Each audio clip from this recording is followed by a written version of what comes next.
আজ আমাদের সঙ্গে আলোচনার জন্য রয়েছেন সিনিয়র সাংবাদিক জনাব মুস্তফা ফিরোজ। জনাব মুস্তফা ফিরোজ, আপনাকে স্বাগত জানাচ্ছি। জনাব মুস্তফা ফিরোজ, আমরা সরাসরি আসি। আপনি নিশ্চয়ই খেয়াল করেছেন যে বাংলাদেশের রাজনীতি এই মুহূর্তে আবর্তিত হচ্ছে যে বিএনপির শীর্ষ দুজন নেতাকে কেন্দ্র করে। বিএনপির চেয়ারপারসন অসুস্থ, উনি হাসপাতালে চিকিৎসাধীন আছেন। প্রতিদিনই আমরা তার কাছ থেকে, দলের কাছ থেকে যে ব্রিফিং পাচ্ছি, সেটা কোনোটাতেই আমরা একটা আশাবাদী হতে পারছি না ওনার জীবন নিয়ে। আবার এর পাশাপাশি ওনার জীবিত একমাত্র সন্তান এবং বিএনপির ভারপ্রাপ্ত চেয়ারপারসন জনাব তারেক রহমান, ওনারও দেশে ফেরা নিয়ে নানা ধরনের আলোচনা কানাঘুষা চলছে। এখন এটা নিয়ে উনি নিজেও একটা ব্যাখ্যা দিয়েছেন, সেই ব্যাখ্যা কিন্তু জটিলতা না কমিয়ে আমার বিবেচনা বরং বাড়িয়েছে। এর মধ্যে আমরা আরো কিছু কথা শুনতে পাচ্ছি, সেটা হলো যে বিভিন্ন গোয়েন্দা সংস্থারা বেশ তৎপর হয়ে আছেন এখন দেশি বিদেশি। আমরা সবসময় জানি আমাদের পার্শ্ববর্তী দেশে আছে, আবার এগারো আছে, আবার এর মধ্যে আরো একটা দেশের নাম, যে দেশটা নাকি মানে আপনার দুটো মহাদেশের মধ্যে যারা অবস্থান, বোঝা যাচ্ছে সেটা তুরস্কের কথা বলা হচ্ছে। তো এই যে এত এত দেশের গোয়েন্দা সংস্থা আমাদের এখানে আসে এখন, এটা যেন বাংলাদেশের জন্য গোয়েন্দা, দেশি গোয়েন্দাদের চারণ ক্ষেত্রে পরিণত হয়েছে। এই সব মিলিয়ে আসলে আপনি কি মূল্যায়ন করছেন? আপনার মূল্যায়নটা কি এই ব্যাপারে? আমি দেখছি যে বিএনপির নেতা পর্যন্ত বিভ্রান্ত এবং উদ্ভ্রান্ত। তারা বুঝতে পারছে না আসলে কি চলছে, এবং নেতাদের ভরসা করতে পারছে না, কারণ সুনির্দিষ্ট কোনো তথ্য পাচ্ছে না। বারবার কিছুক্ষণ আগে ডাক্তার জাহিদ তিনি খুব আবেগময়ী ভাষায় বলেছেন যে গুজবে কান দেবেন না, বেগম খালেদা জিয়া চিকিৎসা গ্রহণ করছেন, তবে বিদেশে যাওয়ার মতো অবস্থায় তিনি নেই। মেডিকেল বোর্ডের পরামর্শক্রমেই সিদ্ধান্ত নেওয়া হবে। তো এই কথাগুলো খুব আশ্বস্ত করতে পারছে না, কারণ নানা রকম খবর ভেসে যাচ্ছে ঢাকার বাতাসে। ঢাকার বাতাস বলবো না, সারা বাংলাদেশের আকাশে বাতাসে। সেটি হচ্ছে বেগম খালেদা জিয়া খুবই সংকটে।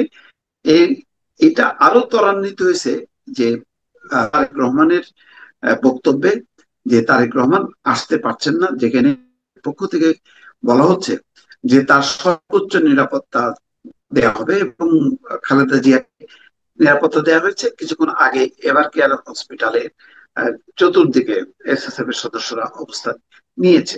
তো খালেদা জিয়ার মতন তারেক রহমানও পাবেন, এবং সেটা ইঙ্গিত দিয়েছেন স্বরাষ্ট্র উপদেষ্টা, এবং গতকালকে আইন উপদেষ্টাও ইঙ্গিত দিয়েছেন যে তারেক রহমানের সর্বোচ্চ নিরাপত্তা নিশ্চিত করা হবে। কিন্তু তারপরও দল কেন সঠিক দিন তারিখ ফিক্সড করতে পারলো না যে তিনি ঠিক কখন কবে আসবেন।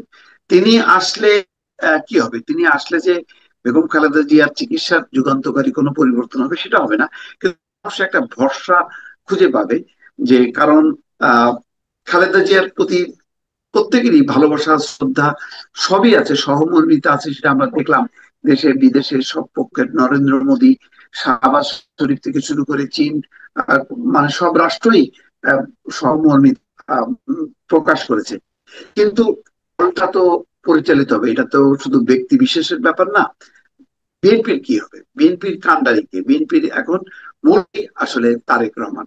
কিন্তু তারেক রহমান কেন আসতে পারছেন না? কিসের বাধার কারণে? কোন অদৃশ্য শক্তি তাকে আসতে দিচ্ছে না? এগুলি উত্তর খোঁজার চেষ্টা করছেন রাজনৈতিক মহল, বিশেষ করে বিএনপির নেতা কর্মীরা। কেন এইরকম বিপদের সময়ও তারেক রহমান দেশে নেই, তাদের নেই, মায়ের পাশে নেই, নেতা কর্মীদের পাশে নেই?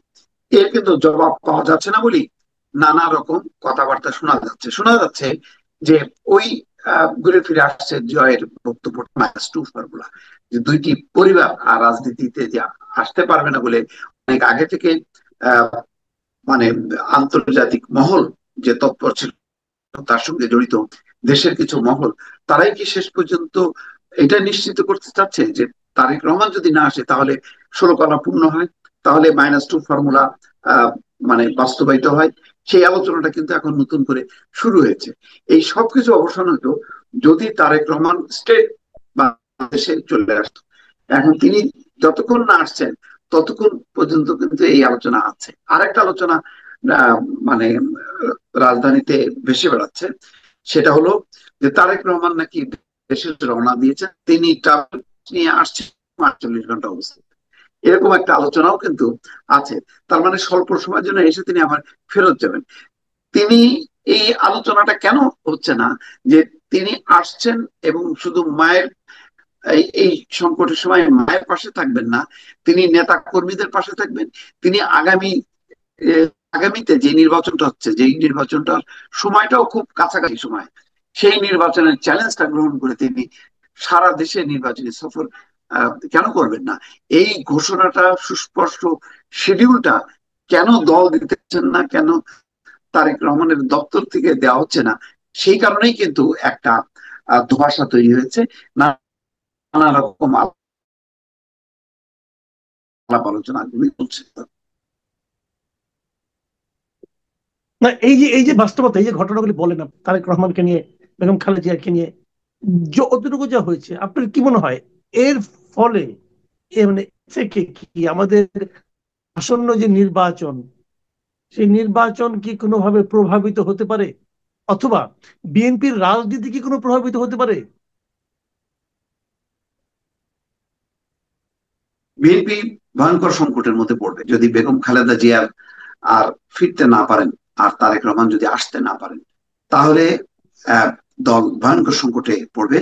দলের সেই কেন্দ্রীয় নেতৃত্ব সামাল দিতে পারবে না যে চাপটা। বিশেষ করে দলের প্রার্থিতা খেয়াল করেন, প্রার্থিতাও চূড়ান্ত না। অন্তত 1000 প্রার্থী কিন্তু সারা দেশে চষে বেড়াচ্ছে। এই 1000-এর মধ্যে থেকে 300 প্রার্থী বাছাই করা এবং একই সঙ্গে শরিকদের আসন নিশ্চিত করা, এই দুটো কাজটি তারেক রহমান ছাড়া আসলে কেউ করতে পারবে না।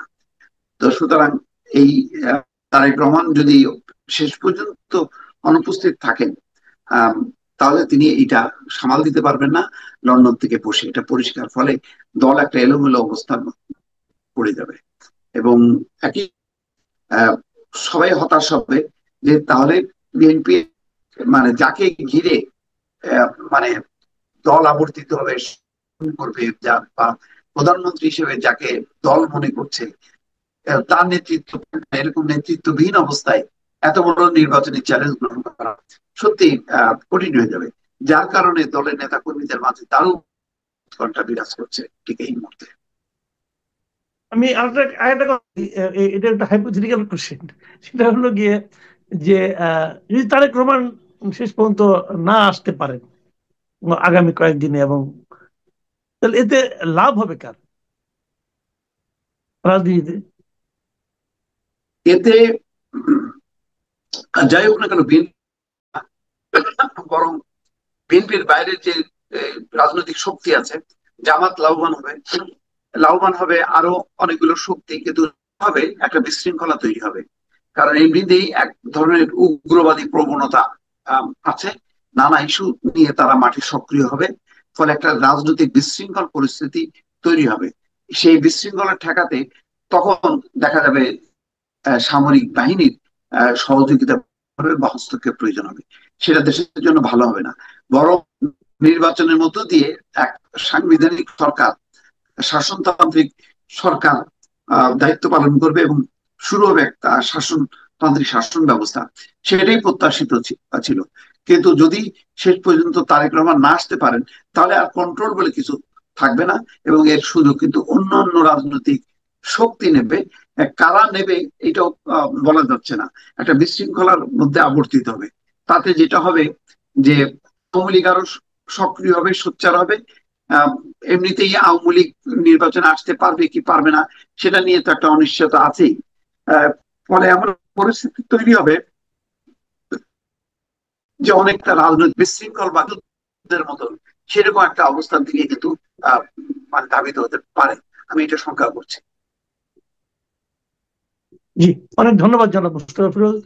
প্রিয় দর্শক, আপনারা শুনলেন যে যে ঘটনা ঘটছে, এই ঘটনা যদি কোনো সুন্দর না হয় তাহলে সম্ভাব্য কি ঘটতে পারে সেটা নিয়ে মুস্তফা ফিরোজের আশঙ্কার কথাগুলো শুনলেন।